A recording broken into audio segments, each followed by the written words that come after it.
धर्म दर्शन चैनल पर आपका स्वागत है। मैं आज आपको पंचतिथि व्रत की कहानी सुनाने जा रही हूँ। इसमें 5 दिन एकादशी से पूर्णिमा तक का स्नान करना होता है। किसी से पूरे एक महीने तक कार्तिक स्नान नहीं कर पाते हैं तो वह 5 दिन तक जल्दी उठकर तारा की छाया में स्नान करने से पूरे एक महीने का पुण्य फल मिल जी जाता है।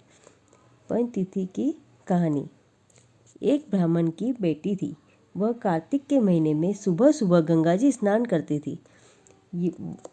वह पराये पुरुष का मुंह नहीं देखती थी। राजा का बेटा भी कार्तिक स्नान करने जाता था। राजा के बेटे ने मन में कहा कि मैं इतना जल्दी सुबह सुबह आता हूँ तो भी मेरे पहले कौन स्नान करके जाता है। कार्तिक महीने में 5 दिन रह गए हैं। ब्राह्मण की बेटी स्नान करके आती और राजा का बेटा स्नान करने के लिए जाता था। राजा के बेटे की पाँव की आवाज़ सुनकर वह ब्राह्मण की बेटी जल्दी जल्दी जाने लगी तो उस हड़बड़ी में गले की माला वहाँ पर ही भूल गई। राजा के बेटे ने वह माला देखी और मन ही मन सोचा कि यह माला इतनी सुंदर है तो पहनने वाली कितनी सुंदर होगी। ब्राह्मण की बेटी ने घर आकर ब्राह्मण से कहा कि मेरी माला तो राजा का बेटा ले गया, उसके पास जाकर मेरी माला लेकर आओ। ब्राह्मण ने राजा के बेटे को जाकर कहा, मेरी बेटी की माला दो।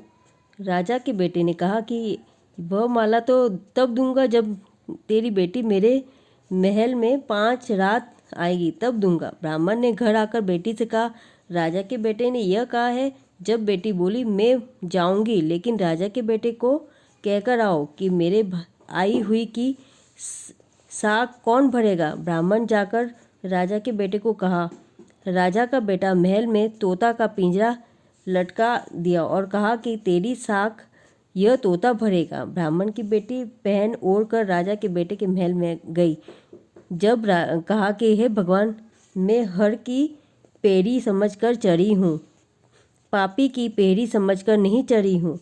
पहली पेड़ी में पाँव रखा, जब प्रार्थना की, हे कार्तिक ठाकुर, राय, दामोदर, 5 पांडव, छठे नारायण, भीष्म, राजा, पापी को नींद आ जाना।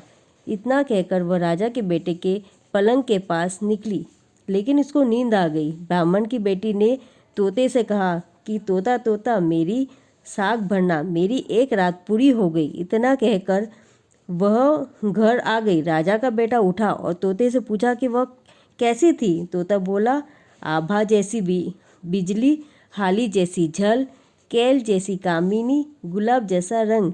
जब राजा का बेटा बोला कि अभी तो 4 रात बाकी है, आज तो मैं सो गया, लेकिन कल कांटे की सेज पर सोऊंगी, जो मुझे नींद नहीं आएगी।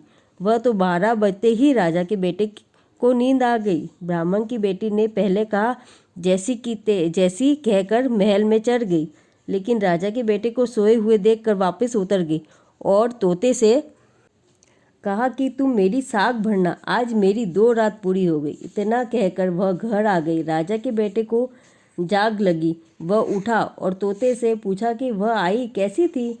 जब सुआ ने बोला कि वह तो बहुत सुंदर थी। ऐसे करते करते तीसरी और चौथी रात भी बीत गई। 5वीं रात आई, तब राजा के बेटे ने अंगुली पर चीरा लगाकर नमक भर दिया। बहुत जलन हुई, हाय हाय किया। जब राजा उठकर रानी से पूछा कि हमारी नगरी में इतना दुखी कौन है। जब रानी बोली कि आपका पापी बेटा है। उसने ब्राह्मण की बेटी को 5 रात अपने महल में बुलाया, लेकिन भगवान ने तो उसका सत रखा। आज 5वीं रात है। आपका बेटा अंगुली चीर कर नमक भर कर बैठा है, जो हाय हाय ट्राई कर रहा है। जब राजा जी ने प्रधान जी से कहा कि इतना दुष्ट बेटा मुझे नहीं चाहिए, इसको तो देश निकाल दो।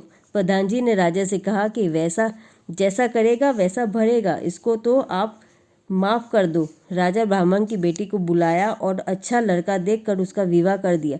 राजा का बेटा आकर उसको चुंडी ओढ़ाकर और धर्म की बहन बनाई। हे कार्तिकेय माता, जैसा उसका सत रखा वैसा सभी का रखना।